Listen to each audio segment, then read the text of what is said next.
কি করবা, শুধু দেখে দেখে পড়ার ভিতর রেখে দেবে না বান্দা, তুমি কি করবা, ইস্টাদি করবা। আল্লাহ রাব্বুল আলামিন জানায় দিচ্ছেন, আফালা ইয়াতাদাব্বারুল কুরআনা আম আলা কুলুবিহিম। চ্যানেলটি সাবস্ক্রাইব করে আমাদের সঙ্গেই থাকুন। মোহাম্মদ আরাফাত হোসেন কাউসারি ভাইকে কথা বলার জন্য সমিনি আহ্বান করছে। রাহমাতুল্লাহি তাআলা ওয়া বারাকাতুহু।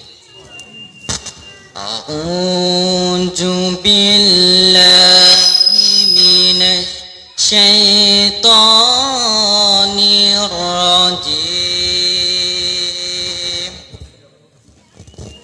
বিসমিল্লাহির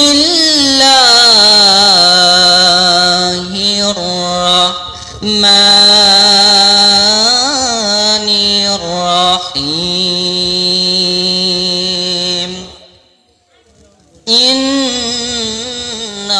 ইন্নাল্লাহা ওয়া মালাইকাতাহু ইউসাল্লুনা আলান নাবী يا أيها الذين آمنوا صلوا عليه وسلموا تسليما اللهم مولانا محمد وعلى آل سيدنا شافعنا محمد প্রাণেরোচে অধিক প্রিয়, প্রাণেরোচে অধিক প্রিয় আমার নবীজির নামখানি। আলহামদুলিল্লাহ, সমস্ত প্রশংসার মালিক যে আল্লাহ রাব্বুল আলামিন আমাকে আপনাকে দুনিয়ার সকল কাজ থেকে ফারেক করে একটি ইসলামিক আলোচনা অনুষ্ঠানে এসে বসার, কিছু কথা বলার শোনার তৌফিক দান করলেন। আমরা জবান ছেড়ে উচ্চ আওয়াজে বলছি আলহামদুলিল্লাহ। আরো লক্ষ কোটি দরুদ সালাম যিনি মানবতার মুক্তির দূত সাইয়্যিদুল মুরসালিন, যাকে আল্লাহ রাব্বুল আলামিন বলেছেন খাতামুন নবীন, তিনার পরে আর কোনো নবী আসবেন না, তিনি হচ্ছেন হযরত মুহাম্মদ মুস্তাফা সাল্লাল্লাহু আলাইহি ওয়াসাল্লাম। আমার আলোচনার বিষয় হচ্ছে কোরআনুল কারীমের হক। যে কাজগুলো করলে কোরআনুল কারীমের হক আদায় হবে। আল্লাহ রাব্বুল আলামিন যখন মানব সৃষ্টি করলেন, আল্লাহ রাব্বুল আলামিন আদম আলাইহিস সালামকে যখন সৃষ্টি করলেন, তিনাকে শুধু সৃষ্টি করে নাই, সৃষ্টি করে তিনার মর্যাদাও কিন্তু দিয়ে দিয়েছেন। এবং আল্লাহ তাআলা নিজেই বলে দিয়েছেন, তিনাকে আমি সৃষ্টি করি নাই, সকল কাজ মানে সকল কিছুর শিক্ষা তিনাকে দিয়ে দিয়েছেন। আমার আল্লাহ রাব্বুল আলামিন কোরআনুল কারীমে জানায়া দিচ্ছেন, আমি শুধু মানব সৃষ্টি করি নাই, মানব যখন আমি সৃষ্টি করেছি, আমার প্রথম যে মানব সৃষ্টি করেছি, তোমাদের জাতির পিতা এমন শিক্ষিত ছিলেন তোমরা জানো কি? আল্লাহ রাব্বুল আলামিন বলে দিচ্ছেন, ওয়া আল্লামা আমাল আসমাআ কুল্লাহা সুম্মা আরাদা। তিনাকে শুধু আমি সৃষ্টি করি নাই, সমস্ত কিছুর শিক্ষা তিনাকে আমি দিয়ে দিয়েছি। তাহলে এখান থেকে বোঝা যায়, আমাদের জাতির পিতা যদি শিক্ষিত হয়ে যায়, আমরা যদি সেই জাতির সন্তান দাবি করি, শিক্ষিত সন্তান দাবি করলে আমাদের শিক্ষিত হওয়ার দরকার আছে না নাই? শিক্ষিত হওয়ার দরকার আছে।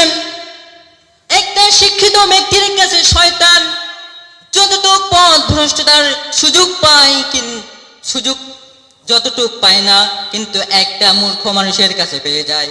আপনি যদি জ্ঞান অর্জন করেন, আল্লাহ রাব্বুল আলামিন জ্ঞানের সম্মান দিয়ে দিয়েছেন।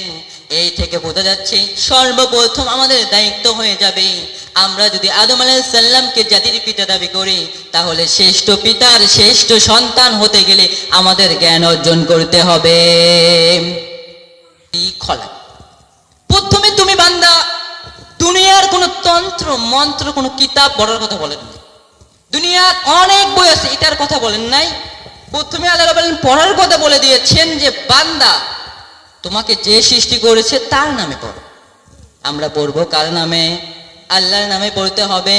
কিন্তু দুনিয়ার দিকে যদি আপনি তাকান, দুনিয়ার দিকে তাকালে দেখবেন সর্বপ্রথম বাচ্চাকে আরবি শিক্ষা না দিয়ে বাচ্চাকে শেখানো হয় মাই নেম ইজ, এগুলো শেখানো হয়। কিন্তু আপনি মুসলমানের সন্তান না, শুধু দাবি করেন আপনি মুসলমানের সন্তান, যদি দাবি করেন আপনার তো কাজ থাকবে। শুধু আপনি ড্রাইভার যদি দাবি করেন আপনার তো গাড়ির লাইসেন্স থাকতে হবে। ড্রাইভার দাবি করলে তো গাড়ির লাইসেন্স থাকতে হবে। আপনি ক্যামেরাম্যান দাবি করলে তো আপনার ক্যামেরা থাকতে হবে। তেমনি আপনি যদি মুসলমান দাবি করেন আপনার ভিতরে তো মুসলমানের কিছু কাজ থাকতে হবে। মুসলমানের কাজ হচ্ছে আপনার সন্তান যখন হয়ে যাবে সর্বপ্রথম ওকে শিক্ষা দিবেন তোমার রবকে, ও রবের কিতাবটা যখন শিক্ষা দিবেন আপনাকে বুড়ো বয়সে গিয়ে বৃদ্ধাশ্রমে থিয়ে আসবে না। প্রথম যে জ্ঞানটা দিয়ে দিলেন ইকরা বিসমি রাব্বিকাল্লাযী খলাক, ও বান্দা তুমি তো পড়বে আমার নামে, আমি তোমাকে সৃষ্টি করেছি, তুমি আমার নামে শিক্ষা গ্রহণ করবে। কোরআনুল কারীমের 1 নম্বর হক আল্লাহ রাব্বুল আলামিন বলে দিলেন কিরায়াত, সুন্দর করে রিসাইট করবা, সুন্দর করে পড়বা। 2 নম্বর কোরআনুল কারীমের হক দিয়ে দিলেন আল্লাহ তাআলা দিয়ে দিলেন তিলাওয়াত। আল্লাহ রাব্বুল আলামিন বলেছেন ওয়ারাতিলাল কুরআনা তারতিলা। বান্দা কোরআনুল কারীমের হক আদায় করার জন্য তোমার 2 নম্বর কাজ হয়ে যাবে তিলাওয়াত। শুধু বান্দা তুমি রিডিং করবে তা নয়, কোরআনুল কারীমের তাফসীর পড়তে হবে। শুধু তাফসীর নয়, তোমাকে বুঝে বুঝে পড়তে হবে। তোমার রব যে কোরআন নাযিল করেছেন এটা সুন্দর করে তোমাকে বুঝে বুঝে পড়তে হবে। 2 নম্বর হক চলে গেল। 3 নম্বর কোরআনুল কারীমের আল্লাহ তাআলা হক দিয়ে দিয়েছেন দিরাসাত। বান্দা তুমি কি করবা? শুধু দেখে দেখে পড়ার ভিতর রেখে দেবে না, বান্দা তুমি কি করবা, স্টাডি করবা। আল্লাহ রাব্বুল আলামিন জানায় দিচ্ছেন আফালা ইয়াতাদাব্বারুল কুরআনা আম আলা কুলুবিহিম। 3 নম্বর তোমার হক হয়ে যাবে কোরআনুল কারীমের হক। যদি বান্দা তুমি প্রপারলি আদায় করতে চাও, তাহলে পরিপূর্ণ যদি আদায় করতে চাও 3 নম্বর কাজ হবে দিরাসাত, হচ্ছে স্টাডি করা, গবেষণা করা। কোরআনুল কারীমে গবেষণা করতে হবে। আল্লাহ রাব্বুল আলামিন কোথায় কি বলেছেন, কেন বলেছেন, কি জন্য বলেছেন, বান্দার কৃষক বলে দিলেন এটা বান্দার কোনো ক্ষতি নাকি লাভের জন্য বলেছেন। এজন্য আপনাকে কোরআনে স্টাডি করার কথা আল্লাহ রাব্বুল আলামিন কোরআনেও বলে দিয়েছেন। কোরআন শুধু মনে করেন হুজুরেরাই পড়বে, মনে করেন যার দরকার সেই পড়বে। কিন্তু কোরআনুল কারীম আপনি তো মুসলমান দাবি করেন, মুসলমান দাবি করলে অবশ্যই আপনাকে কোরআনের হক আদায় করার জন্য এই কাজগুলো করার দরকার আছে।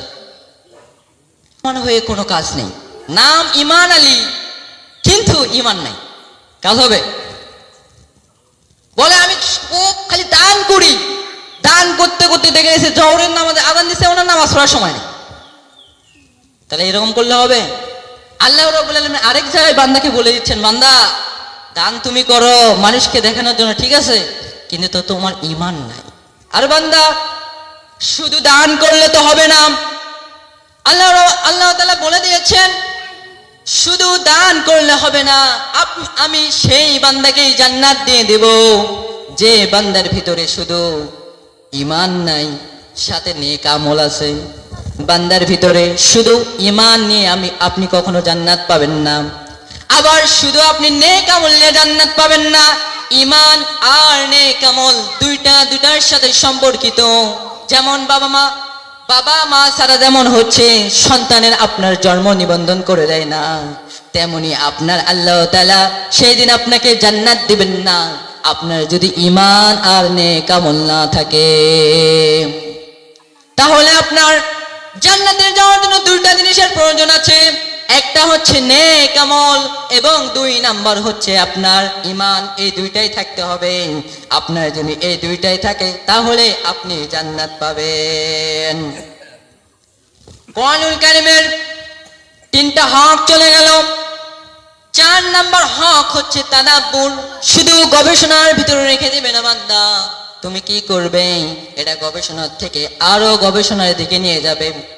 যত পৃথিবী আপডেট হবে তত তোমাকে গবেষণাগুলো আপডেট করতে হবে, যেন কেউ যেন ইসলাম নিয়ে যেন কোনো কথা বলতে পারে না, ইসলাম নিয়ে যেন কোনো কথাই বলতে পারে না।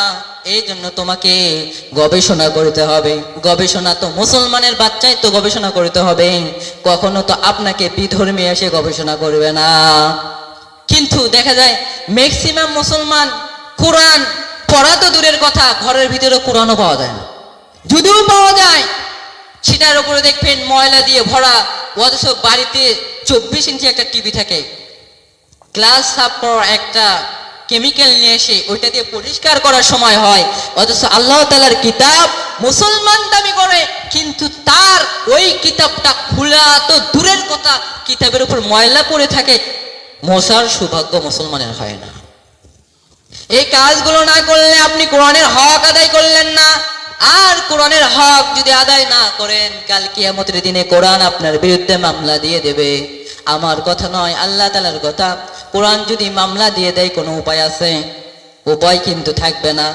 আপনার কোরআন মামলা দিয়ে দেবে, হায় রব্বুল আলামিন এর বাড়ির ভিতরে কোরআন ছিল, কোরআনটা পড়ে নাই, হায় রব্বুল আলামিন কোরআনের এতগুলো হক ছিল, একটা কোরআনের হকও আদায় করে নাই, হায় রব্বুল আলামিন আমি এর বিরুদ্ধে মামলা দিলাম, একে আপনি জাহান্নামে নিক্ষেপ করুন। আর আপনি যদি কোরআনের হকগুলো যদি আদায় করতে পারেন, কোরআন কাল কিয়ামতের দিনে আপনার পক্ষে জামিনদার হয়ে যাবে, বলবে হায় রব্বুল আলামিন আপনি এই বান্দা জানেন, এই বান্দা ফজরের সময় উঠে সুন্দর করে আপনার কালামুল কিতাব তিলাওয়াত করছে, যতটুক পাইছে ততটুক তিলাওয়াত করছে, হায় রব্বুল আলামিন কেউ না জানুক আমি তো জানি ইনি তিলাওয়াত করেছেন, হায় রব্বুল আলামিন ইনাকে জান্নাত আপনি দিয়ে দিন। কোরআনুল কারীমের 4 নম্বর হক শেষ হয়ে গেল। এই 4টা হক আদায় করার পর, এই 4টা আপনি বাস্তবায়ন যখন করবেন, কোরআনুল কারীমের 5 নম্বর হক আদায় হয়ে যাবে। 5 নম্বর হক হচ্ছে এটাই, এই 4টা পড়ে আপনি যতটুকু জানলেন ততটুকু আপনার পারিবারিক জীবনে, সমাজ জীবনে, রাষ্ট্র জীবনে, সব ইউনিয়ন পরিষদ থেকে শুরু করে সমস্ত জায়গায় বাস্তবায়ন করলে কোরআনুল কারীমের 5 নম্বর হক আদায় হয়ে যাবে। বান্দা নেক আমল সম্পর্কে কিভাবে জানবে? ঈমান সম্পর্কে বান্দা কিভাবে জানবে? বান্দা তো কোরআন কি জিনিস এটাই বোঝে না, কোরআন তো খুলেই দেখে না, আল্লাহ তাআলা কোথায় কি বলেছেন, কোনটা আমার ভালো কথা বলেছেন, কোনটা খারাপ কথা বলেছেন। এটার জন্য তো আমাদের অবশ্যই কোরআন স্টাডি করার প্রয়োজন আছে, কোরআন পড়ার প্রয়োজন আছে। সবাই কি জান্নাতে যেতে চান? মন তো করে না কেউ জান্নাতে যেতে চায়। টাকা লাগবে জান্নাতে গেলে? জান্নাতে যেতে চান? হাত দেখানো যাবে জান্নাতে যেতে চান? সবার হাতগুলো উঠবেন, জান্নাতে যেতে চান? নামাজ না পড়ে জান্নাতে যেতে চান?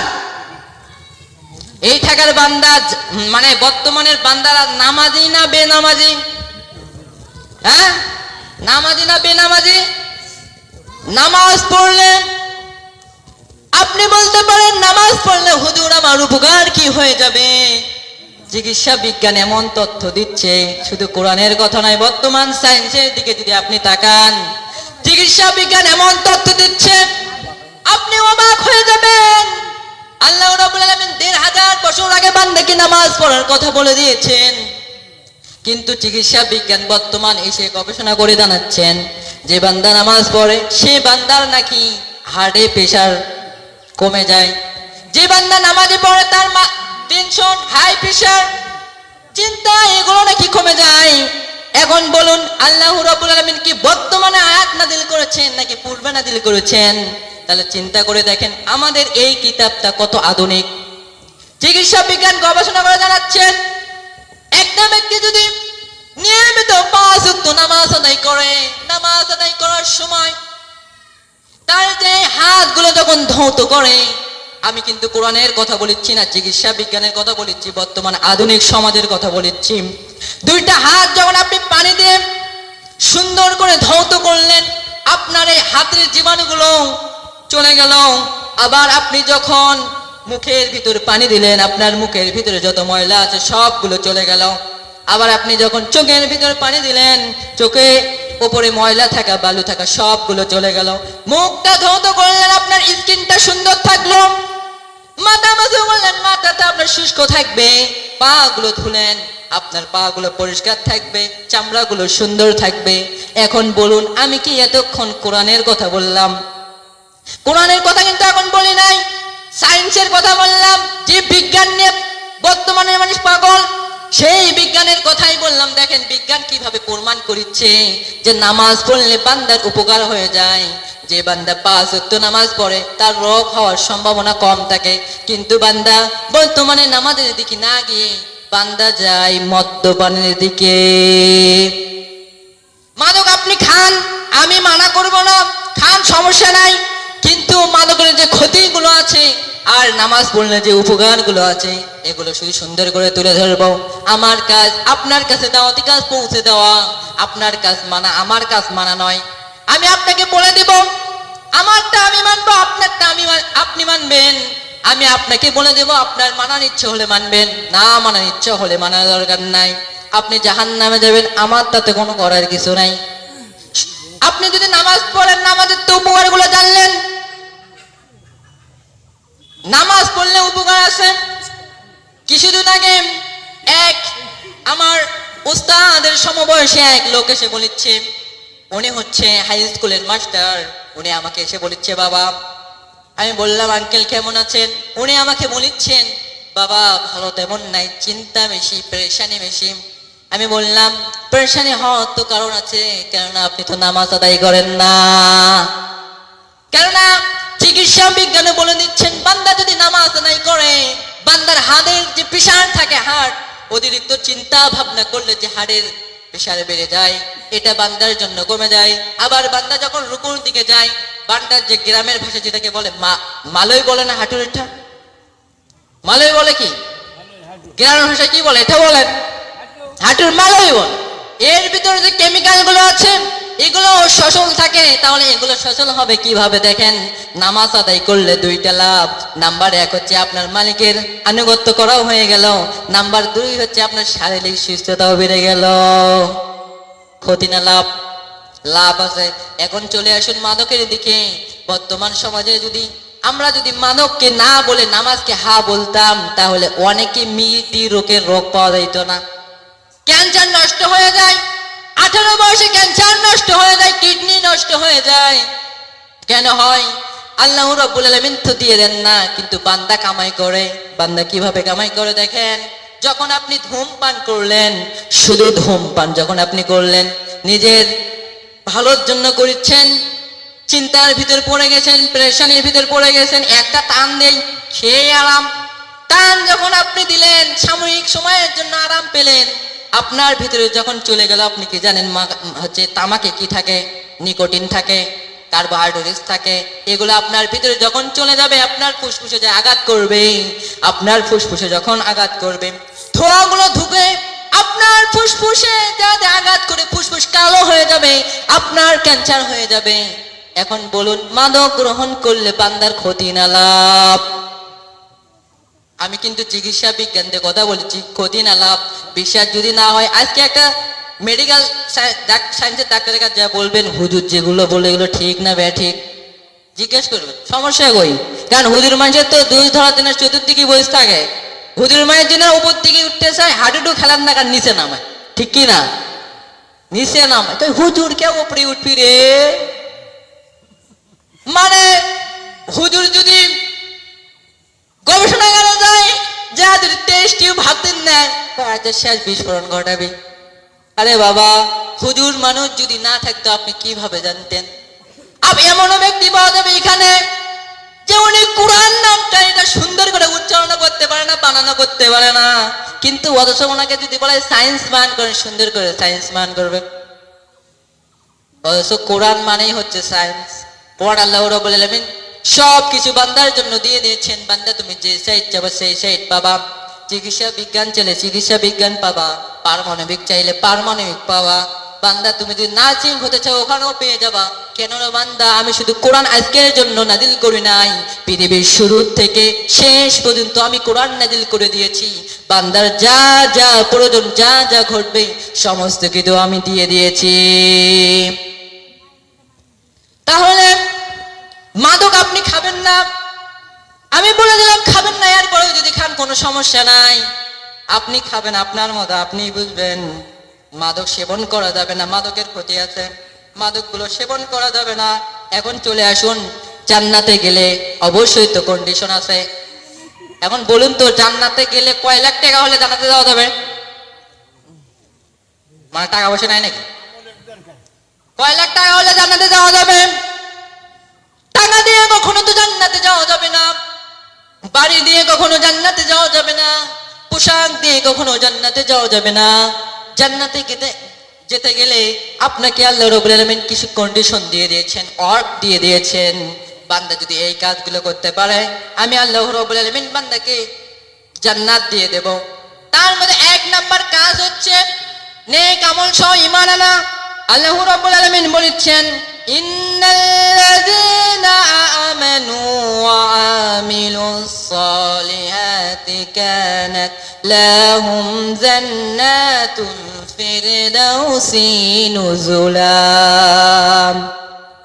যারা ঈমান আনে ও সৎ কাজ করে, তাদের জন্য আমি আল্লাহ রাব্বুল আলামিন জান্নাতুল ফিরদাউস রেখে দিয়েছি। তাহলে এক নাম্বার হচ্ছে আপনাকে ঈমান আনতে হবে। ঈমান আনার পর আপনার কাজ হয়ে যাবে নেক কাজ করা। পৃথিবীর এই ওয়ার্ল্ডের সব থেকে বিগ ধনী যদি হয়ে যায়, উনি যদি চিন্তা করে আমার এতগুলো টাকা আমি দান করে দেব, কিন্তু উনি দান করে দিলেন কিন্তু ওনার ঈমান নাই, ওই দান কি কাজে লাগবে? ওই দান কি কাজে লাগবে? কাজে লাগবে না। কেননা আল্লাহ রাব্বুল আলামিন বলে দিয়েছেন জান্নাত তো সেই পাবে যে ঈমান আনে, নেক কাজ করে। ঈমান আনার পরে নেক কাজ করতে হবে জান্নাত পাওয়ার জন্য। দুই নাম্বার আপনার কাজ হয়ে যাবে, দুই নাম্বার আপনি যে কাজগুলো করবেন সেটা হচ্ছে আপনাকে হিংসা থেকে দূরে থাকতে হবে। বর্তমান সমাজে তো হিংসা আছে, অবশ্যই হিংসা আছে। এই যে এখানে বলছি, চারিদিক তাকালেই বুঝে পাচ্ছি হিংসা কোথায় আছে। বর্তমান সমাজে হিংসা আছে, এই হিংসা নিয়ে আপনি থাকতে পারবেন না। হিংসার কিছু ক্ষতি আছে, অতগুলো বলতে গেলে তো আলোচনা লম্বা হয়ে যাবে। হিংসার ক্ষতি হচ্ছে আপনি যখন হিংসা করবেন আপনার প্রেশার হাই হয়ে যাবে, আপনি রাতে ঘুমাতে পারবেন না, বড়ি খায়ও ঘুম ধরবে না।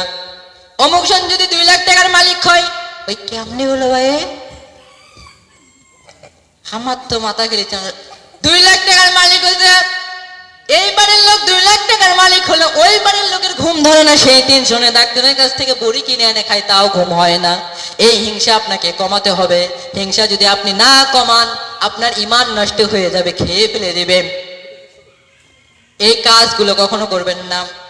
এখন মূল পয়েন্টে আসেন, কোরআনুল কারীমের 5টা হক আদায় করবেন।